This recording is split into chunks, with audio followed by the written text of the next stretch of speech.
Okay, so have you ever tried like planning a trip?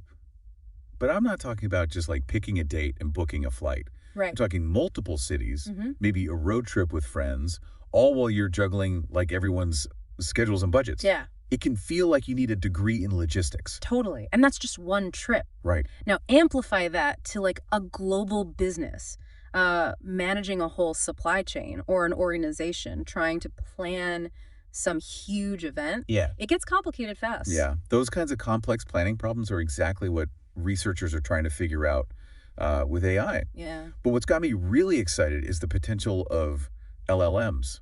Those large language models we're always hearing about. Right. It seems like they might be really close to totally changing how we plan, well, everything. And what's so interesting is that it's not just about making planning a little easier. Yeah. We could be talking about AI that really understands and thinks through complex situations, like even checks its own work to find solutions that are way better than anything we've ever seen. It almost sounds too good to be true. So what's the catch? Well, it's not magic, that's for sure. And it's still early, but there is this new paper from MIT that everyone's talking about. It's called Planning Anything with Rigor: General Purpose Zero Shot Planning with LLM Based Formalized Programming. Okay, that title sounds a little intimidating, I have to admit. So what's the main idea, but, in plain English? So they've created this framework, right? It lets LLMs handle these really complex planning problems by turning them into something computers actually get: optimization problem. Whoa, optimization problems. That sounds a little like a math textbook. Okay, so think of it this way. You have a goal, right? Maybe it's to like keep costs down or be as efficient as possible, or even just find the shortest route. Yeah. An optimization problem takes your goal, all the constraints, all the different things involved, and basically tries to find the absolute best solution possible. So it doesn't just give suggestions. It actually does the math to find the most optimal path while thinking about all the different factors. Exactly. And people already use optimization tools, like think about logistics experts. Right. But usually that requires a lot of programming knowledge. What's exciting about this research is that it suggests that LLMs, they could be the bridge. They could translate our messy human ideas into that really precise language those solvers need. That's where this whole LLMFP thing comes in, right? That framework they made. Yeah. Yep. Tell me more about how that actually works. It's actually a five-step process, Okay. and it really mirrors how we solve problems as humans, even if we don't realize we're doing it. Okay. It all starts with defining the problem. Like, what's the goal here? What are the things we can change, the decision variables, and really importantly, what are the limits, the constraints, the rules we have to follow? So it's kind of like setting the boundaries before Yeah. we even start thinking about solutions. Exactly. They use this really interesting example in the paper: a coffee supply chain. So imagine you're sourcing beans from all these different places, roasting them, and shipping them out to cafes. And the whole time you're trying to keep costs down and meet the demand. Sounds delicious, but also really complicated. Yeah. And it gets even more interesting because the LLM needs to understand not just what's written down, but those implicit constraints, like all those assumptions we make as humans that aren't always spelled out. Oh, like you can't ship negative coffee beans. Yes, exactly. We just get that, Right. right? Yeah. But a machine has to be taught that. So this whole thing of picking up on those implicit constraints, it's a big challenge for AI. Right. And this research is saying that LLMs are getting much better at it. Okay, so we've defined our problem. Yeah. We've made sure the LLM understands all the rules, written and unwritten. What's the next step? Well, we have to translate all that into something a computer can actually use. LLMFP uses the structured format called JSON, which basically breaks the problem into smaller pieces. So it's taking a complicated word problem and making it into a neat equation. Yeah, exactly. And this is where it gets really, really cool, because the LLM doesn't stop at just translating, it then writes actual code. Wait, hold on. The LLM writes code? Yeah. So it's like it's acting like a programmer. It's pretty wild, right? Yeah.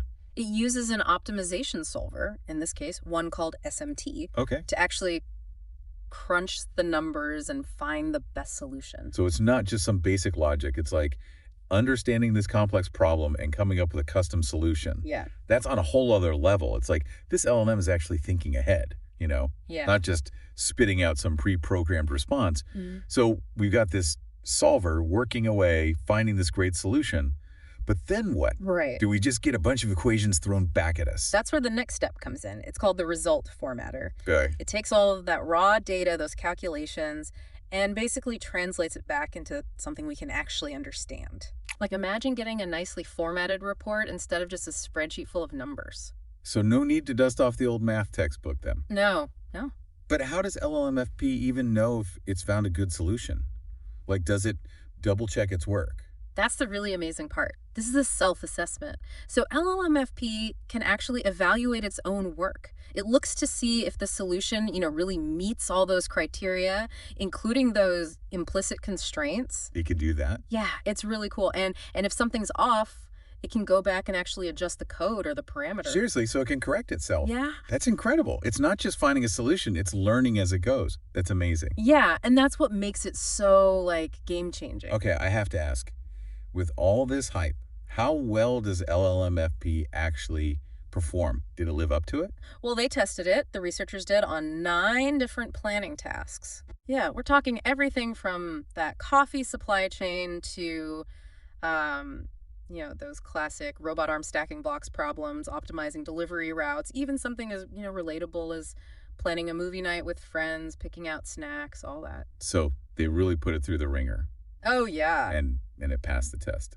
The results are really impressive. Like, LLMFP consistently did better than all the other AI approaches. So having that structured process, that step by step, it makes a big difference. Huge, huge difference. It's like the difference between, I don't know, trying to bake a cake by just randomly throwing stuff in a bowl versus following a recipe. Okay, yeah. You're going to get much more consistent and probably more delicious outcomes that way. That is a delicious analogy. It is. But speaking of outcomes, like, what kind of success rates are we talking here? Give me the numbers. Well, across all 9 tasks, and these are some of the most powerful LLMs out there, right? LLMFP got an average optimal rate of over 80%. 80%. That's incredible. But there's got to be a catch.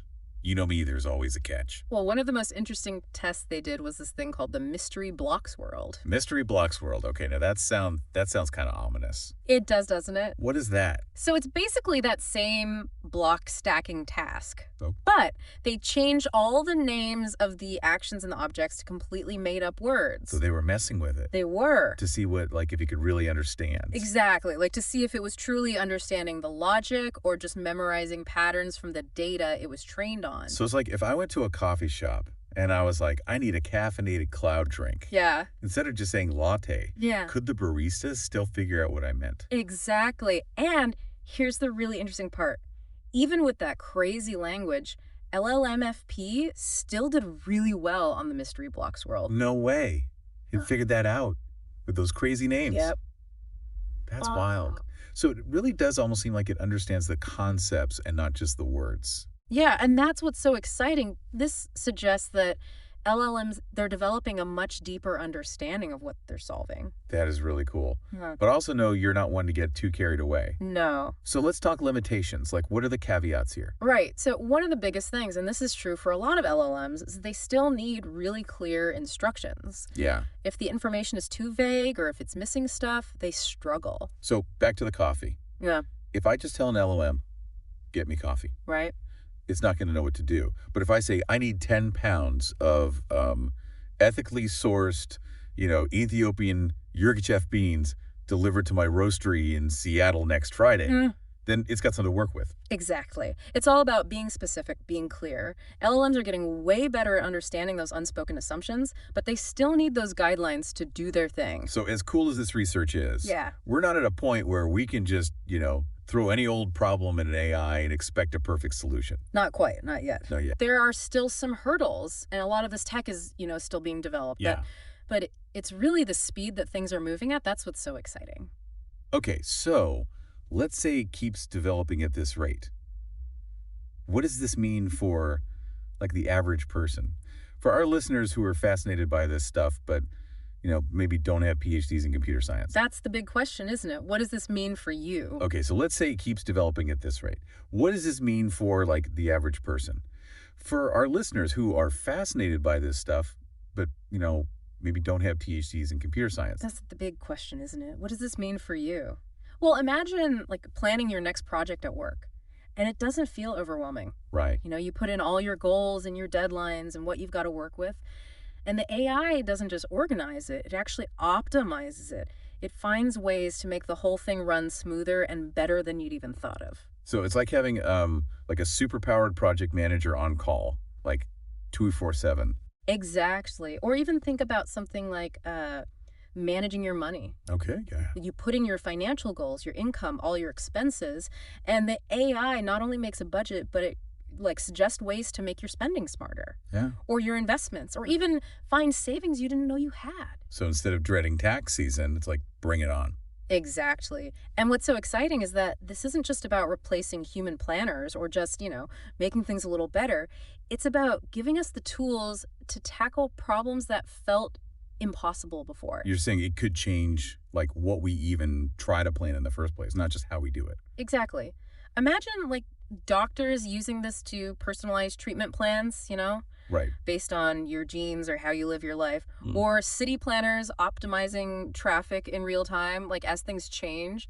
The possibilities are huge. And I just have to point out this research was on zero-shot planning, Right. meaning they didn't train the AI specifically for these tasks beforehand. Yeah, that's what makes it so impressive. They basically just threw the problems at the AI, said, figure it out, and it did. So if we're seeing this with like zero training, what happens when we actually start training these systems for specific jobs for certain industries? Like what could that unlock? That's the question. We are really on the edge of something huge here. The way AI is progressing, what seems crazy now could be normal sooner than we think. So much to think about. It's exciting, it's a little scary, but I think it's hopeful too. As always, thanks for joining us for this deep dive into the world of AI. My pleasure. And to our listeners, we'll be back soon with another fascinating deep dive. Until then, keep those imaginations going.